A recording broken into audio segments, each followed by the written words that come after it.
IVF treatments పై 20,000 discount. Doctor consultation మరియు ultrasound scan ను ఉచితంగా అందిస్తున్నారు. 49 అంటే సంతానం, 49 అంటే సంతోషం. సార్ నమస్కారం సార్. నమస్తే అండి. మీరు ఇక్కడ పుట్టి వెళ్ళి యూరోప్లో సెటిల్ అయ్యి మళ్ళీ ఇప్పుడు ఈ గవర్నమెంట్ బాగుంది అని చెప్తున్నారు. అసలు ఎందుకు బాగుంది అనుకుంటున్నారు? మీరు ఏం చెప్పాలనుకుంటున్నారు సార్? ఇక్కడ యువతకు కానీ ప్రజలకు కానీ అసలు ఏం చెప్పాలనుకుంటున్నారు సార్? కానీ ఇక్కడ చూస్తేనేమో డెవలప్మెంట్ లేదు, ఏమీ లేదని ఇక్కడ ఉన్న వాళ్ళందరూ ఇలా అంటున్నారు. మీరేమో డెవలప్మెంట్ ఉంది, అన్నీ ఉన్నాయని చెప్తున్నారు సార్. చెప్పే ముందు నమస్తే, నా పేరు కార్తిక్ ఎల్లా ప్రగడ. నేను యూరోప్ నెదర్లాండ్స్లో ఉంటాను. సో అది ఇందాక చెప్తా ఉన్నాను కదండి, ఇప్పుడు ఓట్ అనేది చాలా ఫండమెంటల్ రైట్ మన కాన్స్టిట్యూషన్లో. అది డిసైడ్ చేస్తుంది నెక్స్ట్ 10 సంవత్సరాలు 20 సంవత్సరాలు. ఇప్పుడు ఏంటంటే ఇక్కడ పుట్టాము, ఇక్కడ పెరిగాము, ఇక్కడే భీమవరంలో చదువుకున్నాను, ఈస్ట్ గోదావరిలో పెరిగాను. సో ఎంతో కొంత అసలు ఏంటి పరిస్థితి చూద్దాము, మనం కూడా ఏదో కాంట్రిబ్యూట్ చేద్దాము, ఎన్ఆర్ఐగా ఏంటి పరిస్థితి అండ్ వాస్తవాలు తెలుసుకుందాము ఏంటనేది వచ్చానండి. మీరు అడిగిన క్వశ్చన్ చాలా మంచి క్వశ్చన్, అది బ్రాడ్ క్వశ్చన్. సో ఇప్పుడు కొన్ని ఇందాక చెప్తా ఉన్నట్టు కొన్ని ఇంపార్టెంట్ విషయాలు ఉన్నాయి. ఇప్పుడు ఒక రాష్ట్రం యొక్క ప్రగతిని ఇండికేట్ చేసే కొన్ని పారామీటర్స్ ఉంటాయి. జిఎస్డిపి అని అంటారు, పర్ క్యాపిటల్ అంటారు, క్యాపిటల్ ఎక్స్పెండిచర్ ఎలా ఉంది, ట్యాక్స్ వర్సెస్ జీడిపి ఎలా ఉంది, కన్జ్యూమర్ ప్రైస్ ఇండెక్స్ ఎలా ఉంది, ఇదే విధంగా పాలసీ ఆస్పెక్ట్స్లో మనం ఎట్లా చూస్తున్నాము, ఇవన్నీ చాలా ఆస్పెక్ట్స్ ఉన్నాయి. సో బ్రీఫ్గా చెప్పాలంటే ఈ అన్ని కేటగిరీస్లో 2014 నుంచి 19 కంపేర్ చేసి 19 నుంచి 24 కంపేర్ చేస్తే చాలా చాలా బెటర్ పర్ఫార్మెన్స్ ఉంది. ఎందుకంటే నేను చదువుకున్నాను ఎకానమిక్స్ కూడా, నేను చూశాను, నా అంతరికి నేనే చూశాను, అన్నీ నేనే క్యాలిక్యులేట్ చేసుకున్నా కూడా. సో ఇది ఫ్యాక్చువల్ ఇన్ఫర్మేషన్ అండి. ఇప్పుడు నా ఉద్దేశం ఏంటంటే ప్రజలకి నిజానిజాలు ఏంటో తెలియాలి. ఓట్ అనేది ఇంక వాళ్ళు ఎవరికి వేస్తారనేది వేరే విషయం. సో మా వంతు కృషిగా వాస్తవాల్ని ప్రజల్లోకి తీసుకెళ్ళాలి. అండ్ ఒక క్రెడెన్షియల్ అంటారు కదా, అంటే ఆథెంటిక్ ఇన్ఫర్మేషన్ మాలాంటి వాళ్ళు వచ్చి చెప్తే ఒక 100 మంది 200 మంది ఇన్ఫ్లుయెన్స్ చేసి వింటారు ఇది అనాలిసిస్ని. అది విన్న తర్వాత వాళ్ళు ఎవరికి ఓటేస్తారనేది వాళ్ళ ఇష్టం. సో అది ముఖ్య ఎజెండా అండి.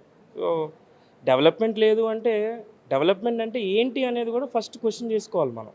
అంటే ఏంటి, వాట్ ఈస్ డెవలప్మెంట్? డెవలప్మెంట్ అంటే ఇక్కడ కంపెనీలు, ఐటీ కంపెనీలు, అంటే గతంలో చూసుకున్నట్టయితే చంద్రబాబు నాయుడు గారు ఉన్నారండి.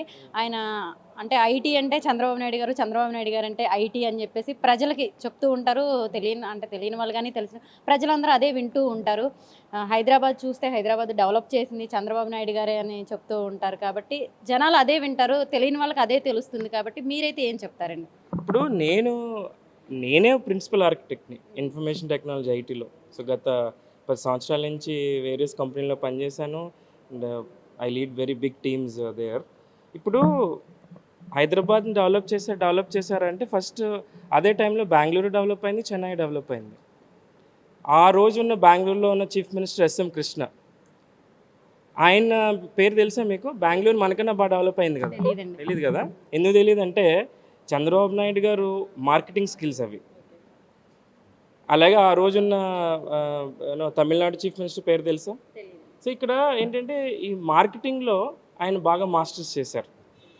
అండ్ కంపెనీలు రావట్లేదు అంటే, నేను ఇందాక ఇండస్ట్రియల్ పాలసీ చదువున్నాను. ఇండస్ట్రీస్ కొంతమంది ప్రతినిధులతో వీళ్ళతో అంతా డేటా గ్యాదర్ చేసిన తర్వాత రిపోర్ట్ ఒకటి చూశానండి. నేనే ఎక్సెల్లో డౌన్లోడ్ చేసుకున్నా. సుమారు 135 కంపెనీలు ఈరోజు రాష్ట్రంలో గ్రౌండ్ అయినాయి. అవి సుమారు 1,00,000 పైన ప్రైవేట్ ఉద్యోగాలు క్రియేట్ చేస్తాయి డైరెక్ట్గా. అది డైరెక్ట్ ఎకానమీ అంటారు. ఆ డైరెక్ట్ ఎకానమీ కాకుండా ఈ 1,00,000 ఉద్యోగాలు informal economy are circular economy అంటారు. అంటే ఈ 1,00,000 ఉద్యోగాలు ఇంకొక 4-5 లక్షల ఉద్యోగాలకి తోడ్పడుతూ ఉంటాయి. సో ఈ 135 కంపెనీలు గ్రౌండ్ అవ్వడం, ఆ డేటా కూడా నా దగ్గర ఉంది. మీ వాట్సాప్ నెంబర్ పంపించండి, నేను మీకు పంపిస్తాను. కంపెనీ ఎక్కడుంది, స్టేట్లో ఏముంది, ఇవన్నీ కూడా చాలా డాక్యుమెంటెడ్ ప్రూఫ్స్తో నా దగ్గర ఉన్నాయండి. సో అది విషయం. మరి ఇప్పుడు ఇది అంటే ఈ పరిశ్రమలు ఇవన్నీ పక్కన పెడితే ప్రజలకి ఇప్పుడు సంక్షేమ పథకాలని ఇస్తున్నారండి. మరి ఈ ప్రజలకి ఈ సంక్షేమం ఇవ్వడం వల్ల కూడా ప్రజలంతా సోమరిపోతులు అయిపోతున్నారు అని చెప్పేసి అంటున్నారు. అసలు ఈ సంక్షేమం ఇవ్వడం మంచిదేనంటారా ప్రజలకి? సో అది పూర్తిగా అదొక విష ప్రచారం అండి. ఇది ఏమంటారంటే ఎల్లో మీడియా అంటారు కదా, ఒక ఎల్లో మీడియా బ్యాంటరింగ్ అంటారు. అంటే రిపీటెడ్గా ఒక అబద్ధాన్ని 1000 సార్లు చెప్తే అదే నిజం అనుకుంటాం మనం. సో ఇప్పుడు మా యూరోప్లో ఎడ్యుకేషన్ ఫ్రీ, మా పిల్లవాడికి నేనేం ఖర్చు పెట్టట్లే. అలాగే హెల్త్ ఫ్రీ, మాకు ఏం జరిగినా హెల్త్ ఫ్రీ. ఆ డెవలప్డ్ కంట్రీస్ కావా, అక్కడ ఎందుకు ఇస్తున్నారు ఫ్రీగా? సో ఇవన్నీ మౌలిక సదుపాయాలండి. ఎడ్యుకేషను, హెల్త్ కేరు ఇవన్నీ ఫండమెంటల్ ఆస్పెక్ట్స్. అండ్ సోమరిపోతులు చేస్తున్నామంటే పూర్తిగా అవాస్తవం. సోమరిపోతులు ఎప్పుడు చేస్తామంటే డబ్బులు ఇచ్చేసి ఇంట్లో కూర్చోబెడితే చేస్తున్నాం. ఒక ఆటో వాడికి డబ్బులు ఇచ్చి నువ్వు ఆటో నడుపుకో, ఇంకా నీకు బెటర్గా ఉంటుందని. చేయూత ఉంది, ఆసరా ఉంది. ఇప్పుడు యంగ్ లేకపోతే మన ఉమెన్ ఎంటర్‌ప్రెన్యూర్స్‌కి డబ్బులు ఇచ్చి మీరు బిజినెస్ చేసుకోండి అని చెప్తున్నామంటే సోమరిపోతులు చేసినట్టు ఎందుకు అవుతుంది? సో అది పూర్తిగా అవాస్తవం అండి. కానీ ఈసారి కనుక జగన్మోహన్ రెడ్డి గారు సీఎం అయితే ఏపీ ప్రజలంతా వలసెళ్ళిపోయే పరిస్థితి ఉందని అంటున్నారండి. దానికి ఒకటి ఏం చెప్తారండి మీరు? వలస ఎందుకు వెళ్ళిపోతారండి? ఎక్కడి నుంచి మేము ఇక్కడికి వచ్చి చూద్దాము అట్రాక్ట్ అయ్యి వస్తామంటే, ఇక్కడికి వస్తామంటే వలస ఎందుకు పోతారు? నాకు అర్థం కాదు. ఇవన్నీ ఏంటంటే ఈ మీడియా ఛానల్స్లో ఒక ఫ్యాబ్రికేటెడ్ ఇన్ఫర్మేషను, దీన్ని ఏమంటారంటే ప్రోగ్రామింగ్ హ్యూమన్ మైండ్ అంటారు. దీంట్లో వాళ్ళు నిష్ణాతులు. ప్రోగ్రామ్ చేసి వలస ఎందుకు వెళ్ళిపోతారు? ఇంత చెప్తా ఉన్నా కదా, జీడిపి ఎలా పెరిగింది, జిఎస్డిపి ఎలా పెరిగింది, పర్ క్యాపిటల్ ఎట్లా పెరిగింది. సో ఇవన్నీ ఇంత హ్యూమన్ క్యాపిటల్ ఎట్లా బెటర్గా చేస్తున్నాం, education, health care, policy reforms.